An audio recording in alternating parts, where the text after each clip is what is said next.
আসসালামু আলাইকুম, সবাই কেমন আছেন? আশা করছি সবাই ভালো আছেন। আলহামদুলিল্লাহ আমরাও ভালো আছি।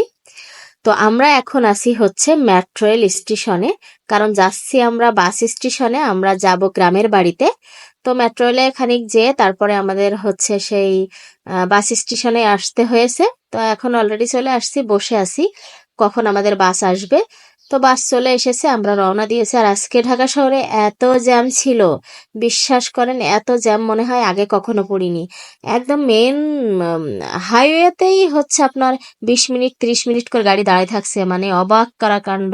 খুবই। আর আমরা রওনা দিয়েছিলাম হচ্ছে মানে আমাদের গাড়ি ছিল 3টা 10-এ, বিকাল 3টা 10-এ, বাট আমাদের 4টার বেশি বেজে গেছে এক জায়গা থেকে রওনা দিতে।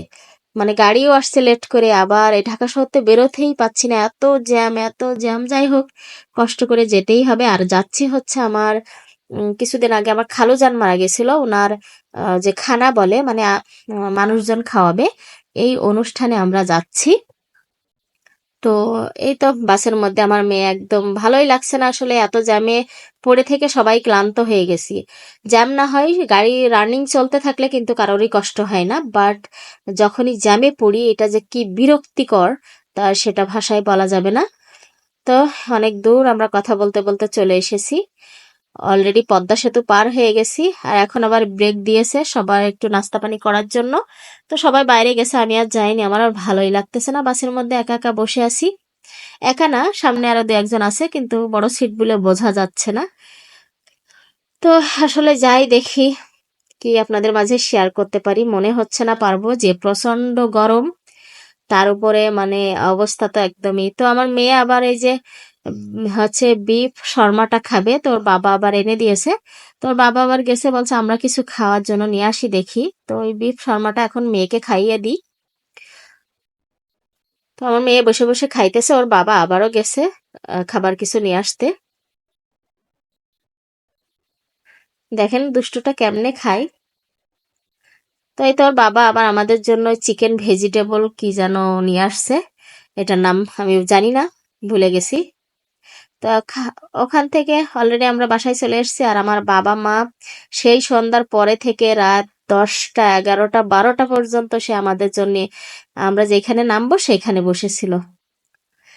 তো যাই হোক, এসে খাওয়া দাওয়া করেছি। আর আমার মাম্মা হচ্ছে খাসির মাংস রান্না করতেছে। আর এইগুলো হচ্ছে, আর অরিজিনাল বিলিয়ার মাছ খেয়েছিলাম আমরা। তো কিছু ভিডিও দেখাইছি, আসলে ভয়েসের সাথে ভিডিও মানে এক হচ্ছে না, কারণ অনেক স্পিডে আমি ভিডিওটা দিয়েছি, কারণ এত সময় নিলে অনেক লং টাইম হয়ে যাবে। তো দেখেন আমার মা করলা গাছ লাগাইছে, পুঁইশাক গাছ কি সুন্দর হয়েছে, আর পুঁইশাকগুলো কি মোটা মোটা, আর হচ্ছে এই করলাগুলো কি বড় বড় হয়েছে দেখেন। অনেক ভালো লাগছে আসলে, বাড়িতে আসলে এই সবুজ শ্যামল গ্রামের দৃশ্য অনেক ভালো লাগে। এই যে দেখেন কত বড় বড় করলা হয়েছে। যাই হোক, এখানে আবার এরা হাঁস পুষেছে, তো সে হাঁসগুলো আবার একটু ভিডিও করতেছিলাম। কাদা মাটি মেখে অবস্থা খারাপ করে ফেলেছে। হাঁসেরা এরকমই হয়, এরা একদম মানে বেশিরভাগ কাদা টাদা মাখতে পছন্দ করে। এইখানে আবার ওই যে এখন বাড়িতে বাড়িতে সবাই পোল্ট্রি পোষে খাওয়ার জন্য, তো আমাদের বাড়িতেও পোষে। এইটা দেখা যায় ওই নিয়ে এসে কয়দিন করে পুষে বড় হয়ে গেলে খেয়ে নেয়, আবার নতুন করে বাচ্চা নিয়ে আসে। বিশেষ করে আমার ভাই এটা পুষে, আমার বড় আপাও পুষে এগুলো। তো আমি আসলে বাড়িতে এসে ওইভাবে কোনো ভিডিওই করতে পারিনি, প্রচন্ড গরম ছিল। আর আমরা আসলে সময় পাইনি তাড়াহুড়ার মধ্যে। রাতে 11টা 12টায় আমাদের বাড়িতে আসছি, আবার সকালবেলায় আমার বড় আপাদের বাসায় রওনা হয়েছি, মানে আমার খালা হচ্ছে আমার যে খালুজানের এতে। তো এ দেখেন আমাদের বাড়িতে অনেক গাছগাছালি আছে, আমি পরে অবশ্যই অন্য সময় বাড়িতে গেলে ভিডিও করে সম্পূর্ণ দেখাবো। এই পাশে আমাদের পুকুর ছিল, পুকুরটা একদম ঘাসে বুঝে গেছে। ওই পাশে আমাদের ওই যে ধান লাগানো আছে কিছু, আর সব রকমের ফল ফললি প্রায় গাছ আছে বাসায়। এই আম গাছ, লিচু গাছ, তারপরে পেয়ারা গাছ ছিল মেরে দিয়েছে, অনেক কিছুই আছে। যাই হোক, পরে সবকিছু দেখাবো, এখন কোনো রকম একটু শেয়ার করলাম। তো চলে এসেছে আমার বড় আপার বাসায়। আর হচ্ছে এই যে আমার বড় আপার মেয়ে এটা, আর এই পাশেরটা হচ্ছে আমার মেজো আপার মেয়ে। দুইজনে খেলা করতেছে, ছোটবেলায় এই খেলাগুলো আমরা খেলতাম, এখন আসলে নামও জানি না, আবার খেলতেও পারি না, সব ভুলে গেছি। তো আমার দুই আপার দুই মেয়ে বসে বসে খেলতেছে, তাই আমি আবার একটু ভিডিও করতেছিলাম। তো আসলে আমি মানে পুরো ভিডিও কোনোভাবেই করতে পারিনি, সব জায়গা থেকে অল্প অল্প একটু নিয়েছি।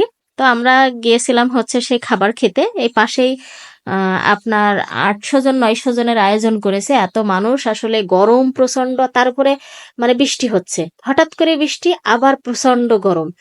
তো সেখান থেকে খাওয়া দাওয়া শেষ করছি আমার বড় আপার বাসায়, এক রাত থেকে সকালবেলা আবার চলে এসেছে আমার শ্বশুর বাড়ি। আর এগুলো আমার শাশুড়ি মায়ের হাতের হচ্ছে মিষ্টি কুমড়া গাছ। তারপরে এই পাশে আমার শ্বশুরের ধান লাগানো, এই যে এখানে এই যে শাক বলে ধুন্দুল লাগাইছে, এরম অনেক শাকসবজি লাগাইছে। বাট আমি তো বললাম কোনো জায়গায় প্রপারলি ভিডিও আমি করিনি, সেটা আমার আপার বাসায় হোক, আমাদের বাসায় হোক, আমার শ্বশুর বাড়ি। কারণ মাত্র 2টা রাত আমরা থাকছি, এক রাতে তো আসছি, মাঝে একটা রাত থেকে পরের রাতে আমরা রওনা দিছি। এইটুকুর মাঝে আমি কোনোভাবেই ভিডিও করতে পারিনি, কোনোভাবেই।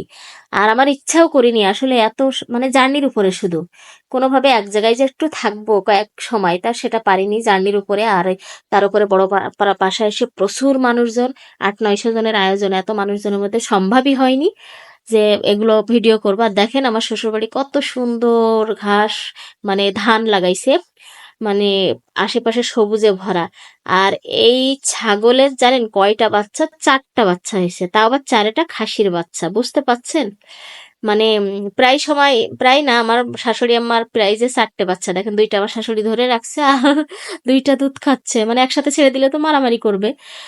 তো প্রায় সময় 3টা 4টা এরকমই বাচ্চা হয়। আমার শাশুড়ি মায়ের হাতে এগুলো খুব ভালো হয়। আমার শ্বশুরা মরিচ লাগাইছিল, তো মরিচ নিয়ে এসছে আমাদের জন্য। তা বলে 4 কেজি মরিচ আমাকে দিবা। আমি বললাম এত মরিচ কি করবো, তো এই যা নিয়ে এসছে এর থেকে আমরা অল্প কিছু নিয়ে আসছি। তো এই ছিল মোটামুটি আমার ছোট একটা ভিডিও। সবাই কেমন, মানে কেমন লেগেছে